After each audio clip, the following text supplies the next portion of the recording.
I mean, what is the messy middle, right? A messy middle is when you feel like you're really just working amidst constant anxiety, ambiguity, uncertainty, and oftentimes anonymity. Like no one even knows or cares what you're doing, and that can go for some period of time.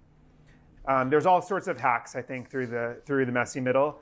And I think a big part of it is about endurance, learning how to keep your team motivated. I feel like one of the greatest competitive advantages of startups is simply sticking together long enough to figure it out.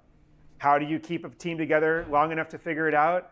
It's culture, it's genuine affection for one another. It's small wins. It's celebrating things that are directionally important for the progress of the company, but also are not monetary. So other sorts of accomplishments and fun celebrations. I think that you as the leader of your teams are merchandising the progress that your team is making to your team.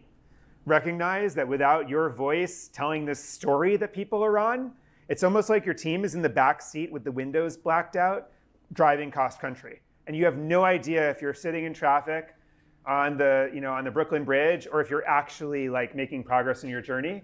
So you have to narrate that journey. And I find that some CEOs that I find are really good at this, I think have a disproportionate advantage in their company's success because they just continue that motivation and that momentum. And then also I would say that if you are a zombie company, like life is short, and do some bold things. I always, whenever founders ask me this, like that question of do I stick with it or do I quit? That's a common question I think we both probably get now with companies in the ecosystem that are struggling with this moment and that they're facing. My answer is always a simple conviction test, right? So you had a lot of conviction in the idea and in the end state of the world, should you be successful in the beginning. Then you went and learned a lot of truth.